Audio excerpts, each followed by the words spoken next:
هاتولي كده 3 كوبايات دقيق وحتة جبنة متبقية عندكم في التلاجة، فيتا، براميلي، أي جبنة موجودة عندكم. تعالوا يلا علشان نعمل الفطاير الهشة اللذيذة دي، بديل البيتزا الاقتصادي. حلوة وجميلة جمال، مش هتشبعوا من حلاوتها. صلوا على النبي عليه الصلاة والسلام وحطوا لايك للفيديو لو أول مرة تشوفوني. أنا اسمي خالته هند. أنا جبت 3 كوبايات من الدقيق، حطيت عليهم معلقة سكر، نص معلقة ملح صغيرة، وحطيت كمان بابريكا وزعتر وحبة البركة زي ما شفتوا كده، وتوم بودرة وبصل بودرة. لو مش متوفر توم بودرة وبصل بودرة اكتفوا بالحاجات الباقية، يعني مفيش مشكلة، ما توقفيش نفسك على حاجة. حطيت كمان ربع كوباية صغيرة من الزيت، وحطيت وعجنت كل المكونات دي بمية سخنة. لازم تكون مية سخنة علشان دي اللي بتدي العجينة هشاشة. عجنتها وطلعت معايا عجينة كده ولا بتلزق ولا ناشفة، يعني ايه، متوسط زي ما انتوا شايفين كده، مش بتلزق في الايد وكمان في نفس الوقت مش ناشفة يعني محجرة. بعد كده بقى هسيب العجينة ترتاح، وهجيب اي جبنة متوفرة عندك في البيت بقى اللي انت عايزاه. انا كان عندي جبنة باقية من العشاء صراحة، طلعتها من العلبة وحسيت انها هتنشف في الطبق، فقلت اعمل بيها الفطاير دي. حطيت عليها شوية ملح عشان كان ملحها خفيف، وحطيت عليها حبة البركة. ممكن تحطوا زعتر تاني، تحطوا سمسم، اعملوا اللي انتوا عايزينه في الحشوة، مفيش اي مشكلة. وبعدين بقى قلبتها مع بعضها مع طماطم والفلفل زي ما انتوا شفتوا كده. وهتكون العجينة بقى كورتها كور اكبر من الليمونة شوية كده، وهسيبها ترتاح شوية بعد ما كورتها دقيقتين، يعني بين التشكيل والراحة مثلا 5 دقايق ولا حاجة. سيبوها 5 دقايق بالظبط ترتاح. وبعدين هكون جهزت الزيت في الطاسة على طول، الطاسة جنبي شغالة على الزيت سخن على نار هادية او متوسطة علشان العجينة تبقى مستوية من جوه. ركزوا بقى معايا في الحشو علشان البنات الصغيرين والستات البيوت اللي لسه برضو مبتدئين، يعني يعرفوا طريقة الحشو عاملة ازاي. انا همسك الكورة العجين طالما هي مرتاحة وطالما معجونة بمية سخنة، بص حبة البركة فيها والزعتر، يا سلام. مقلكوش بقى على ريحتها وحلاوتها، تحسوا ان انتوا بتاكلوا بيتزا مش بتاكلوا فطاير عادية.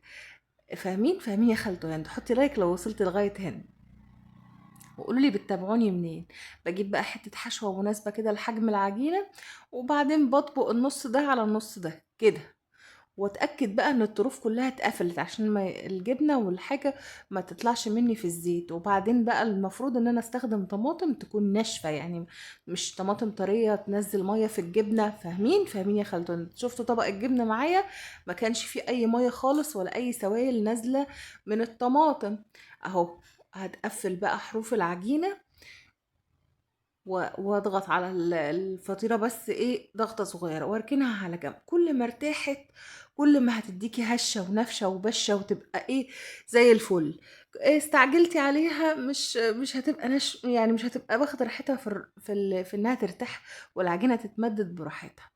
خلاص يا خالتون، كل الموضوع ما بياخدش تلت ساعة بالظبط وتحمريها. يعني كل الشغلة بتاعت الفطاير دي هتعملي التلات كوبايات دي هيعملوا لك اكتر من 10 او 11 حبة من الفطاير دي. وحجمها كبير، يعني حجمها مش وحش، يعني ممكن 2 يشبعوا حد من ولادك لو هم اطفال صغيرين يعني.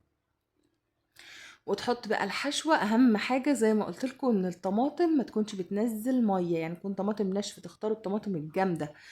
والجبنه اي نوع جبنه بقى، حته جبنه خزين باقيه من اللي هي البراميلي، يعني باقيه من العشاء.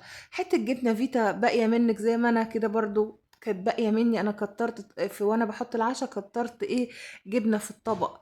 فبعدين لما جيت اشيل الاكل لقيت الجبنه ولا هينفع ارجعها في العلبه تاني ولا هينفع اسيبها في الطبق هتنشف. فقمت بقى ايه، قلت اعمل، لا اعمل اقوم الصبح اعمل الايه، الفطاير الحلوه دي تبقى حلوه كده ناكلها مثلا واحنا قاعدين كده قبل الغدا بتاع. او ممكن تعمليها عشاء، ممكن تعمليها مثلا فطار الصبح، ممكن تعمليها لولادك وهم رايحين المدرسه. بتنفع في المدارس حلوة قوي، ممكن تديها لهم لو انت بتحط لهم البتاع. استغفر الله العظيم، يا رب استغفر الله العظيم اللي اسمه اللانش بوكس ده، ما بحبش اقول الاسم ده. المهم يعني ان هي مفيد، يعني تنفع معاكي في اي حاجه. لو انت رايحه مصيف ممكن تعملي شويه، لو انت رايحه مصيف يوم واحد يعني ممكن تعملي شوية وتاخديهم معاكي في علبة. تطلعي تدي الولاد مثلا هم طالعين من البحر. ممكن مثلا تجمديها في الفريزر وتشيليها متجمدة، يعني ترصيها على صاج تجمديها، وبعد ما تجمد تعبيها في كيس وتطلعي تحمري منها. يعني ليها كذا قصة وجميلة جميلة جميلة، ومش بتكلف اي حاجة. احسبي تكلفتها كده مش تلاقي ولا تذكر اصلا. هنزل بيها بقى في زيت سخن، بس بعد ما اسخن الزيت ههدي الحرارة، يعني خليها اقل من المتوسطة سنة صغيرة كده، واسيبها بقى تتحمر براحتها علشان ايه تبقى مستوية من جوه كده وحلوة.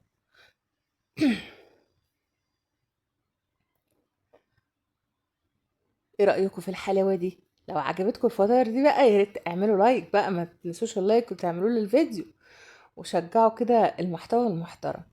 بعد كده بقى قدموها بقى مع شوية كاتشب. والكاتشب انا عاملاه هنا في القناة على الفيديوهات القصيرة، وعاملاه على الفيديوهات الطويلة، وهنزله لكم تاني ان شاء الله قريب. قدموها بقى مع اي حاجة تحبوها جميلة ولذيذة. ما تنسوش تعملوا لايك للفيديو وتعليق حلو منكم واشتراك لو لسه اول مرة مش تشوفوني وما اشتركتوش، وفعلوا زر الجرس عشان يوصل لكم اشعار بالفيديوهات اللي بتنزل. وقلبوا في القناة هتلاقوا حاجات كتير هتعجبكم، زي هريسة الشطة، كفتة العدس، وحاجات جميلة قوي هتعجبكم.